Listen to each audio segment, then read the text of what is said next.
Esse barulho acordou a gente às 6 da manhã.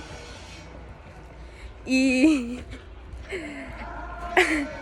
a Gabi acordou a gente às 6 da manhã achando que era algum alarme para terremoto.